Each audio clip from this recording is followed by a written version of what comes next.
네, 여러분 안녕하십니까. 윤석열 대통령이 다음 주 미국 방문을 앞두고 로이터 통신과의 인터뷰에서 이렇게 말했습니다. 우크라이나 전쟁과 관련해서 만약 민간인에 대한 러시아의 대규모 공격이라든지 국제사회에서 도저히 묵과할 수 없는 대량 학살이라든지 전쟁법을 중대하게 위반하는 사안이 발생할 때는 인도적 지원이나 재정 지원만을 고집하기 어려울 수 있다. 이렇게 말했습니다. 세 가지로 요약할 수 있습니다. 민간인 공격, 대량 학살, 전쟁법 위반. 이 세 가지 조건의 상황이 발생을 하면은 대한민국은 우크라이나에 무기 지원을 할 수 있다. 이렇게 첫 번째로 언급을 한 겁니다. 지금까지 우리나라 정부의 입장은 다른 쪽에서 우크라이나 무기 지원을 압박해 왔지만, 그러나 교전 국가의 무기 수출을 금지한 국내 정책을 들어서 이를 거절해 왔습니다. 그런데 이번에 윤석열 대통령은 전쟁 당사국과 우리나라의 다양한 관계 등을 고려해, 그리고 전황 등을 고려해 적절한 조치를 취하는 것일 뿐이라고는 했지만, 사실상 상황에 따라서 우리가 교전 당사국에게 무기를 조달할 수도 있다라는 입장을 밝힌 겁니다. 또 하나는 북한 핵 문제에 대해서 이렇게 말했습니다. 남북 간 핵이 동원되는 전쟁이 벌어진다면 이것은 남북한의 문제만이 아니라 동북아 전체가 아마 거의 제로 변하는 일이 생기지 않겠나 싶다 라면서 막아야죠 라고 강조했습니다. 미국의 확장 억제도 있지만 초고성능, 고위력 무기들을 개발해서 준비해 나가고 있다. 이렇게 말했습니다. 여기서 윤석열 대통령이 말한 초고성능, 고위력 무기들은 현무5, 현무5 미사일하고 EMP 무기 등을 지칭한 것으로 보입니다. 윤석열 대통령은 이렇게 말했습니다. 평화를 위한 대화는 열려 있지만 유권자를 의식한 보여주기식 남북 정상회담에는 반대한다. 네, 여러분 어떻게 들으셨습니까? 정말 오랜만에 들어보는 대통령으로부터 듣고 싶었던 말이 아닌가, 그렇게 생각이 듭니다. 한미 정상회담을 앞두고 대한민국의 분명한 시그널을 백악관에도 전달하고, 그리고 국제사회에 천명한 것이 아닌가, 이렇게 평가해 볼 수 있겠습니다. 우리의 상무정신을 회복을 하고 근거 없는 문약주의의 단절을 선언한 것이다, 이렇게도 볼 수 있겠습니다. 이제 이것에 대해서 러시아가 반발을 했는데요. 드미트리 페스코프 크렘블린 대변인, 한국은 러시아에 대해 비우호적인 입장을 취해왔다. 무기 공급 시작은 특정 단계의 전쟁 개입을 간접적으로 뜻한다 라고 말했습니다. 드미트리 메드베데프 국가안전보장회의 부의장, 러시아의 최신 무기가 북한 손에 쥐어지는 것을 보면 한국 사람들이 뭐라고 말할지 궁금하다 라고 했는데, 이렇게 협박하는 것은 북한이나 러시아나 비슷합니다. 이재명 더불어민주당 대표는 이렇게 말했습니다. 분쟁 지역에 대한 군사 지원은 국익을 해치는 행위이고 결단코 해서는 안 되는 일이다, 이런 말도 했습니다.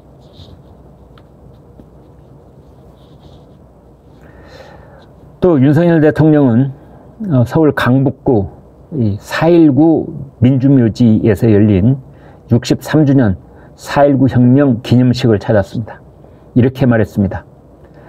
4.19 혁명 열사가 피로써 지켜낸 자유와 민주주의가 사기꾼에게 농락당해서는 절대로 안 된다.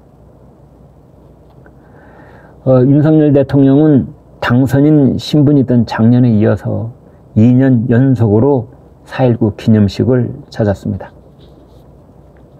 윤석열 대통령은 이렇게 말했습니다. 거짓 선동과 날조를 일삼는 세력, 그 세력을 민주주의의 사기꾼으로 규정을 한 것입니다. 거짓 선동과 날조로 민주주의를 위협하는 세력들은 독재와 전제주의 편을 들면서도 겉으로는 민주주의 운동가, 인권 운동가 행세를 하는 경우를 세계 곳곳에서 많이 봐왔다. 이런 거짓과 위장에 절대 속아서는 안 된다. 참, 이 말도 이렇게 명확하고 분명한 말을 그동안 얼마나 많은 국민들은 대통령의 입에서 이런 말이 나오기를 학수고대해 왔던지요.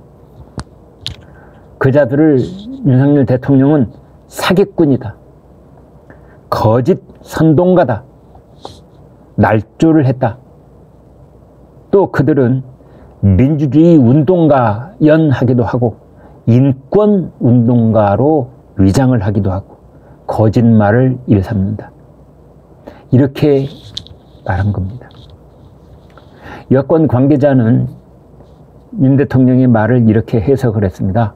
윤 대통령은 최근 참모들에게 해방 이후 한국 정당 정치사를 언급을 하면서 현재의 정당들이 민주주의적 가치를 제대로 구현하고 있는지에 대해 회의감을 나타냈습니다.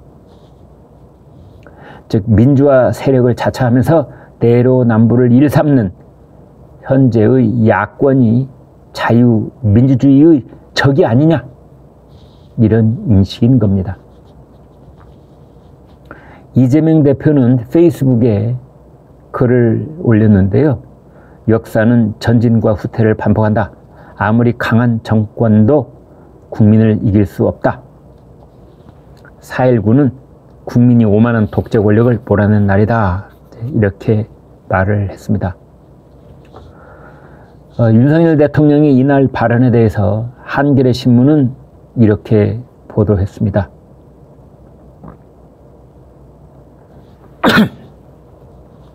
정부의 비판적인 야당이나 시민사회단체, 노조 등을 겨눈 발언으로 보인다. 윤석열 대통령은 즉석에서 더불어민주당의 2021년 전당대회 돈봉투 의혹을 직접 연상케 하는 언급을 했다. 윤 대통령은 이렇게 말했다. 우리가 피와 땀으로 지켜온 민주주의는 늘 위기와 도전을 받고 있다. 독재와 폭력과 돈에 의한 매수로 도전을 받을 수도 있다. 라고 말을 했는데, 한겨레 신문은 바로 이 돈에 의한 매수, 이 대목이 기념사 원고에는 없었는데 윤 대통령이 직접 추가를 했다. 이렇게 보도를 했습니다. 이날 4.19 혁명 기념사에 대해서 박성준 더불어민주당 대변인 이렇게 말했습니다.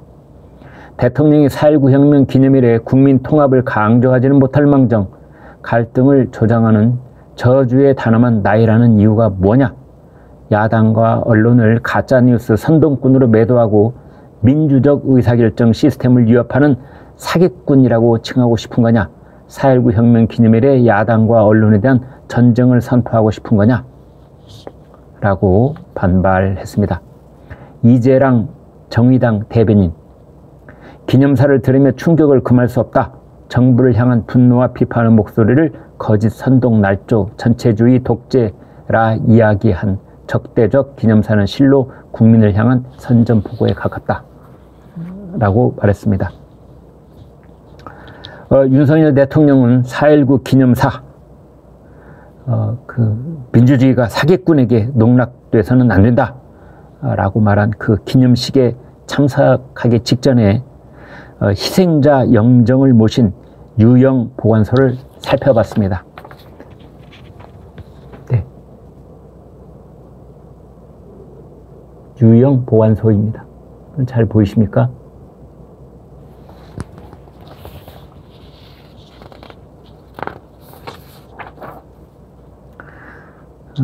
유형 봉안소를 대통령이 찾은 것은 윤석열 대통령이 처음 하는 일입니다. 사진 하나 더 보여드리면 이렇게 되어 있습니다. 유형 보관소. 윤석열 대통령이 방문을 해서 살펴보고 있는데 우리 대통령 중에서는 처음으로 4.19 기념식 때 이곳에 들른 대통령이 됐습니다.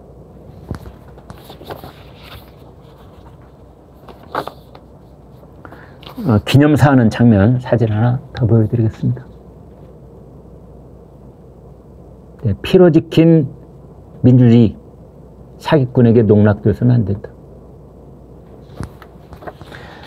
윤 대통령이 말한 사기꾼,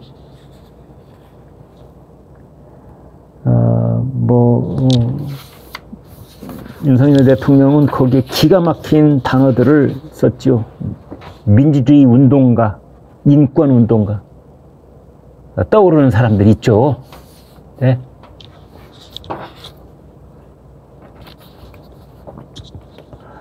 윤석열 대통령은 이제 다음 주 미국에 가는데 최대 규모의 경제 사절단을 이끌고 미국에를 갑니다. 이달 하순 예정된 윤석열 대통령의 미국 국빈 방문에 122명 경제 사절단이 동행합니다. 윤석열 정부 출범 이후 최대 규모입니다. 정부와 경제 사절단은 현지에서 미국 주요 기업 그리고 기관 수십 건의 양해각서를 맺고 다양한 비즈니스를 창출할 전망입니다. 최상목 대통령실 경제수석 이렇게 말했습니다. 이번 순방의 경제 외교적 의미는 첨단 기술 동맹의 강화다.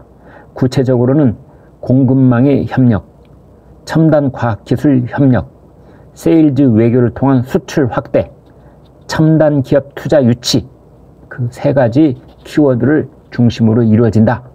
이렇게 말했습니다.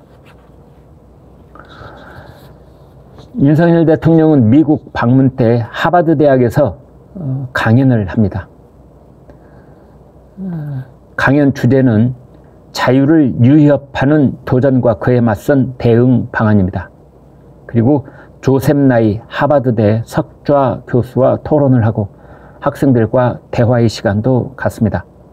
한국 대통령이 미국 최고 명문 하버드대에서 강연하는 것은 이번이 처음입니다.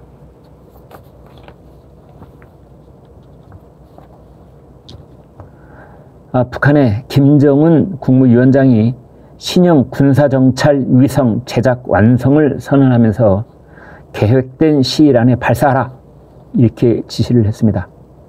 2023년 4월까지 군사정찰 위성 1호기를 준비 완료하겠다 이렇게 이제 공언을 한 바 있는데 이번에 직접 나서서 목표 달성에 대한 자신감을 드러내는 것입니다. 구체적 시한은 공개하지 않았지만 김 위원장이 시한을 못 박은 것으로 볼 때 발사가 임박했다 이런 관측이 나오고 있습니다. 이제 김 위원장이 국가우주개발국이라는 데를 현지 지도를 했는데요. 제작 완성된 군사정찰 위성 1호기를 계획된 시일 안에 발사할 수 있도록 비상설 위성발사준비위원회를 구성하고 최종 준비를 다그쳐 끝내라 이렇게 말했다고 합니다. 국가우주개발국 시찰하는 장면 사진 하나 보여드리겠습니다.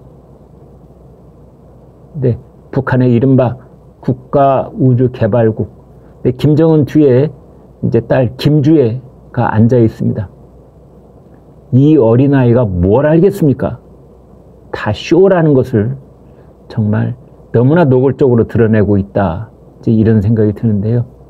참, 이 딸아이가 거기서 무슨 생각을 하고 앉아 있겠는지.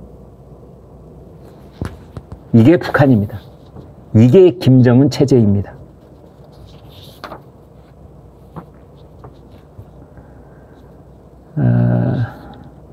백악관 당국자가 윤석열 대통령과 조 바이든 미국 대통령에 대해서 잘 통한다. Good chemistry. 케미가 맞는다. 이렇게 얘기를 했습니다. 에드가드 케이건 백악관 국가안보회의 선임국장 워싱턴 DC에서 열린 싱크탱크 우드로 윌슨 센터에서 열린 한미동맹 70주년 미래와 과거 학술회의에서 그렇게 말했습니다. 또 미국 연방 하원 군사위원회 전략군 소위원회 미사일 방어 예산 관련 청문회에서 이런 말이 나왔습니다. 북한이 핵무기를 사용하려 하면 미국도 핵보복을 할 것이다. 이런 얘기입니다. 세스 몰턴 민주당 의원이 이렇게 물어봤습니다. 북한이 미국 본토를 타격할 수 있는 대륙간 탄도미사일 단 한 기만 더 가지면 미국의 요격 미사일이 부족해질 수도 있다. 어떤 상황이면 북한이 미사일 방어가 아닌 미국의 핵 대응을 통해 억지해야 할 핵 보유국이 되는가? 라고 물었는데요. 존 디 힐 미 국방부 우주 미사일 방어 담당 부차관보 이렇게 말했습니다. 만약 북한이 핵무기로 공격한다면 그때부터 핵 보복과 전략적 억지 부분이 역할을 하게 된다. 이것은 진짜다. 방어만 갖고 힘든 상황이라면 보복과 억제를 위한 수단들이 준비되어 있다는 뜻입니다. 폴 러케메라 주한 미군 사령관 이렇게 말했습니다. 김정은 체제는 서울, 도쿄, 워싱턴 등을 넘어서 도달할 수 있는 군사 능력을 개발했다. 김정은이 적대 행위를 제기한다면 우리는 대응할 준비가 돼 있다. 전략적 위치인 전방에서 방어함으로써 우리는 한국 국민을 더 잘 보호할 수 있고 한국에 대한 철통 같은 공약도 강화한다. 이렇게 말했습니다. 미국이 북한이 핵무기를 사용하려고 시도할 때는 핵으로 보복하겠다라는 뜻을 이제 분명하게 밝힌 건데 아예 김정은이 핵을 생각조차 못할 정도로 우리 대응 전략을 구축을 해야만 그것이 진정한 핵 우산이 될 것이라고 생각합니다. 네, 오늘 준비한 내용 여기까지 말씀드렸습니다. 네, 여러분 대단히 고맙습니다.